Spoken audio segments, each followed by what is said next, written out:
Italy 19वीं शताब्दी के आरंभ में एकमात्र भौगोलिक क्षेत्र था। कोई देश नहीं था जहाँ कई स्वतंत्र राज्य हुआ करते थे। इस कारण यहाँ अलगाव की भावना थी। इसके अलावा यहाँ इटली में ऑस्ट्रिया और फ्रांस जैसी विदेशी राष्ट्रों का हस्तक्षेप था जो इटली का एकीकरण नहीं चाहते थे। राजधानी रोम भी पोप के प्रभाव में थी जो चाहता था कि इटली का एकीकरण धार्मिक दृष्टिकोण से हो।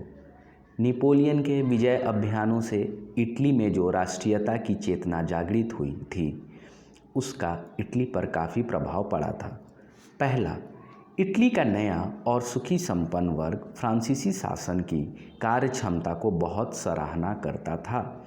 फ्रांसीसी क्रांति की चर्च विरोधी भावना भी उन्हें काफ़ी अच्छी लगती थी। इटली के लोग में एक तरह का फ्रांसीसी शासन होने से रजवाड़ों पोप के प्रशासन के प्रति निष्ठा समाप्त हो गई थी। नेपोलियन ने इटली का एकीकरण नहीं किया था, परंतु उसने पूरे प्रायद्वीप को 3 खंडों में रहने दिया था। पहला सिस्पाइन, दूसरा लिगुलियन और तीसरा ट्रांसपेडेंट। उसने यातायात व्यवस्था को भी चुस्त दुरुस्त किया और पूरे क्षेत्र को एक शासन के अधीन लाया। इन सभी कारणों से वहाँ जागृति आई। नेपोलियन के पतन के बाद 1814 विनिया कांग्रेस 1815 में इटली को फिर से पुराने रूप में लाना चाहता था और यह निर्णय लिया गया कि पिडमाउंट और सिडनिया का एकीकरण कर दिया जाए। इस प्रकार इटली के एकीकरण की दिशा तय होने लगी थी। इटली में 1820 से ही कुछ राज्यों में संवैधानिक सुधार के लिए नागरिक आंदोलन होने लगे। एक गुप्त दल कार्बोनरी का गठन राष्ट्रवादियों द्वारा किया गया जिसका उद्देश्य छापामार युद्ध के द्वारा राजतंत्र को नष्ट कर गणराज्य की स्थापना करना था। प्रसिद्ध राष्ट्रवादी मेजनी का भी संबंध इसी दल कार्बोनरी से था। 1830 की फ्रांसीसी क्रांति के प्रभाव से इटली भी अछूता नहीं रह सका और यहाँ भी नागरिक आंदोलन शुरू हो गए। मेजनी ने इन नागरिक आंदोलनों का उपयोग करते हुए उत्तरी और मध्य इटली का एकीकरण करना चाहा, लेकिन ऑस्ट्रिया के चांसलर मेटरनिक द्वारा इन राष्ट्रवादी नागरिक आंदोलनों को दबा दिया गया। मेजनी साहित्यकार, गणतांत्रिक विचारों का समर्थक और योग्य सेनापति था, लेकिन वह तत्कालीन राजनीतिक परिस्थितियों की बेहतर समझ नहीं रखता था। अतः उसमें आदर्शवादी गुण अधिक और व्यावहारिक गुण कम थे। अपने पराजय के बाद भी मेजनी ने हार नहीं मानी। सन 1831 ईस्वी में उसने यंग इटली नामक संस्था की स्थापना की जिसने नवीन इटली के निर्माण में महत्वपूर्ण भाग लिया। इसका उद्देश्य इटली प्रायद्वीप से विदेशी हस्तक्षेप समाप्त करना तथा संयुक्त गणराज्य स्थापित करना था। सन 1834 में यंग यूरोप नामक संस्था का गठन कर मेजनी ने यूरोप के अन्य देशों में चल रहे राष्ट्रीय आंदोलन को भी प्रोत्साहित किया। सन 1848 में जब फ्रांस सहित पूरे यूरोप में क्रांति का दौर आया तो मेटरनिक को भी अंततः ऑस्ट्रिया छोड़ना पड़ा। इसके बाद इटली की राजनीति में पुनः मेजनी का आगमन हुआ। मेजनी संपूर्ण इटली का एकीकरण कर उसे एक गणराज्य बनाना चाहता था, जबकि सार्डिनिया पिडमाउंट का शासक चार्ल्स एल्बर्ट अपने नेतृत्व में सभी प्रांतों का विलय चाहता था। उधर पोप भी इटली को धर्म राज्य बनाने का पक्षधर था। इस तरह विचारों के टकराव के कारण इटली के एकीकरण का मार्ग अवरुद्ध हो गया था। कालांतर में ऑस्ट्रिया द्वारा इटली के कुछ भागों पर आक्रमण किए जाने लगे, जिसमें सार्डिनिया के शासक चार्ल्स एल्बर्ट की पराजय हो गई और ऑस्ट्रिया के हस्तक्षेप से इटली में जनवादी आंदोलन को कुचल दिया गया। इस प्रकार मेजनी की पुनः हार हुई और वह पलायन कर गया। 1848 तक इटली के एकीकरण के लिए कई प्रयास किए गए, वस्तुतः असफल ही रहे, परंतु धीरे धीरे इटली में इन आंदोलनों के कारण जन जागरूकता बढ़ रही थी और राष्ट्रीयता की भावना तीव्र हो रही थी। इटली में सार्डिनिया पिडमाउंट का नया शासक विक्टर इमैनुअल राष्ट्रवादी विचारधारा का था और इसके प्रयास से इटली के एकीकरण का कार्य जारी रहा। अपनी नीतियों के क्रियान्वयन के लिए विक्टर ने काउंट कावूर को प्रधानमंत्री नियुक्त किया। कावूर एक सफल कूटनीतिज्ञ और राष्ट्रवादी था। वह इटली के एकीकरण में सबसे बड़ी बाधा ऑस्ट्रिया को मानता था। इसलिए वह ऑस्ट्रिया को पराजित करने के लिए फ्रांस के साथ दोस्ती का हाथ बढ़ाना चाहता था। 1853-54 के क्रीमिया युद्ध में कावूर ने फ्रांस की ओर से युद्ध में सम्मिलित होने की घोषणा कर दी, जबकि इसके लिए फ्रांस ने किसी प्रकार का आग्रह भी नहीं किया था। इसका प्रत्यक्ष लाभ कावूर को प्राप्त हुआ। युद्ध की समाप्ति के बाद पेरिस की संधि सम्मेलन में फ्रांस तथा ऑस्ट्रिया के साथ पिडमाउंट को भी बुलाया गया। इससे कावूर की महत्ता बढ़ गई। इस सम्मेलन में कावूर ने इटली में ऑस्ट्रिया के हस्तक्षेप को गैर कानूनी घोषित कर दिया, जिसके कारण संपूर्ण यूरोप का ध्यान इटली की ओर गया। इस प्रकार इटली की समस्या को कावूर ने अपनी कूटनीति के बल पर संपूर्ण यूरोप की समस्या बना दी। कावूर ने नेपोलियन III से एक संधि की, जिसके तहत फ्रांस ने ऑस्ट्रिया के खिलाफ पिडमाउंट को सैन्य समर्थन देने का वादा किया। बदले में नीस और सेवाय नामक 2 रियासतों कावूर ने फ्रांस को देना स्वीकार कर लिया। फ्रांस ने कावूर को यह भी आश्वासन दिया कि यदि उत्तर तथा मध्य इटली की रियासतें जनमत संग्रह के आधार पर पिडमाउंट से मिलना चाहेंगे तो फ्रांस इसका विरोध नहीं करेगा। इसके लिए कावूर की आलोचना भी की जाती है कि उसने नीस तथा सेवाय नामक प्रांतों को फ्रांस को देकर इटली की अस्मिता के साथ खिलवाड़ किया। परंतु यह तथ्य भी महत्वपूर्ण है कि जब तक इटली एक राष्ट्र के रूप में उभरा भी नहीं था, यदि 2 प्रांत खोकर भी उत्तरी तथा मध्य इटली का एकीकरण हो जाता तो यह एक बड़ी उपलब्धि थी, क्योंकि फ्रांसीसी मदद के बिना इटली का एकीकरण कावूर की दृष्टि में संभव नहीं था।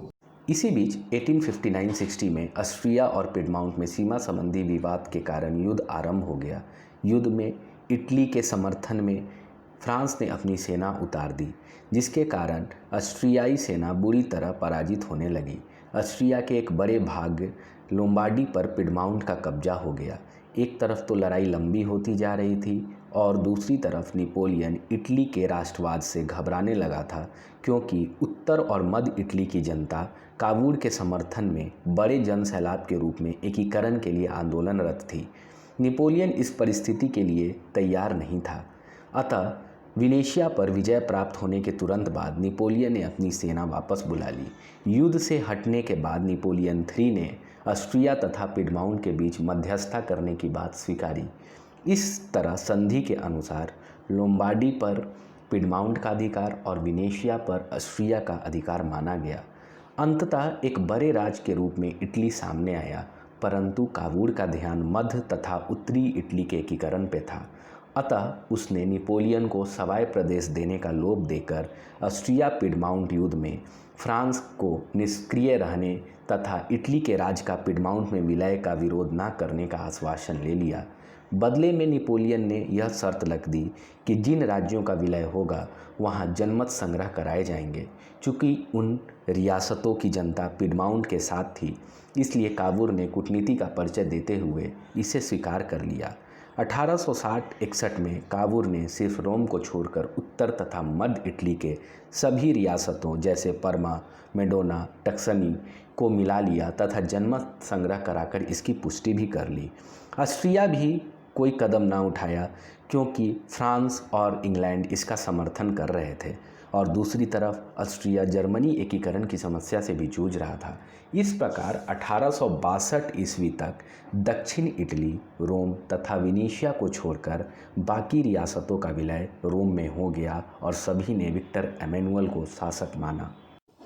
इसी बीच महान क्रांतिकारी गैरीबाल्डी सशस्त्र क्रांति के द्वारा दक्षिणी इटली के रियासतों का एकीकरण तथा गणतंत्र की स्थापना करने का प्रयास कर रहा था।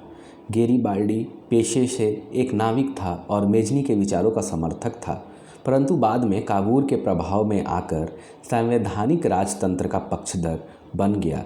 गैरीबाल्डी ने अपने कर्मचारी तथा स्वयंसेवकों की सशस्त्र सेना बनाई, जिसका नाम लाल शर्ट रखा गया। उसने अपने सैनिकों को लेकर इटली के प्रांत सिसिली तथा नेपल्स पर आक्रमण किए। इन रियासतों की अधिकांश जनता बुर्बो राजवंश के निरंकुश शासन से तंग होकर गैरीबाल्डी की समर्थक बन गई।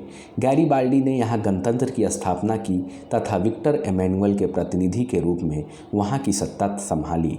वस्तुतः कावूर के विचार गैरीबाल्डी से नहीं मिलते थे, परंतु कावूर ने उसके दक्षिण अभियान का समर्थन किया। 1862 ईस्वी में गैरीबाल्डी ने रोम पर आक्रमण की योजना बनाई। तब कावूर ने गैरीबाल्डी के इस अभियान का विरोध किया और रोम की रक्षा के लिए पिडमाउंट की सेना भेज दी। इस बीच गैरीबाल्डी की भेंट कावूर से हुई और उसने रोम के अभियान की योजना त्याग दी। दक्षिणी इटली के जीते गए क्षेत्र को बिना किसी संधि के गैरीबाल्डी ने विक्टर इमैनुअल को सौंप दिया। गैरीबाल्डी को दक्षिण क्षेत्र के शासक बनने का प्रस्ताव विक्टर इमैनुअल द्वारा दिया भी गया, परंतु उसने इसे अस्वीकार कर दिया। वह अपनी सारी संपत्ति राष्ट्र को समर्पित कर साधारण किसान की भांति जीवन जीने की ओर अग्रसर हुआ। त्याग और बलिदान की इस भावना के कारण गैरीबाल्डी के चरित्र को भारतीय स्वतंत्रता संग्राम के दौरान खूब प्रचारित किया गया तथा लाला लाजपत राय ने उसकी जीवनी लिखी। 1862 ईस्वी में दुर्भाग्यवश कावूर की मृत्यु हो गई और वह इस तरह पूरे इटली का एकीकरण नहीं देख पाया। रोम तथा विनीशिया के रूप में शेष इटली का एकीकरण विक्टर एम्मनुएल ने स्वयं किया। 1870-71 में फ्रांस और प्रसा के बीच युद्ध छिड़ गया, जिसके कारण फ्रांस के लिए पोप को संरक्षण प्राप्त करना संभव नहीं था। विक्टर इमैनुअल ने इस परिस्थिति का लाभ उठाया। पोप ने अपने आप को वेटिकन सिटी के किले में बंद कर लिया। इमैनुअल ने पोप के राजमहल को छोड़कर बाकी रोम को इटली में मिला लिया और उसे अपनी राजधानी बनाई। इस नई स्थिति को पोप तत्काल स्वीकार नहीं किया। इस समस्या का अंततः मुसोलिनी द्वारा निदान हुआ जब उसने पोप के साथ समझौता कर वेटिकन की स्थिति को स्वीकार कर लिया। इस प्रकार 1871 ईस्वी तक इटली का एकीकरण मैजनी, कावूर, गैरीबाल्डी जैसे राष्ट्रवादी नेता एवं विक्टर इमैनुअल जैसे शासक के योगदान के कारण पूर्ण हुआ। इन सभी घटनाओं में सबसे ऊपर जो था वो राष्ट्रवादी चेतना थी।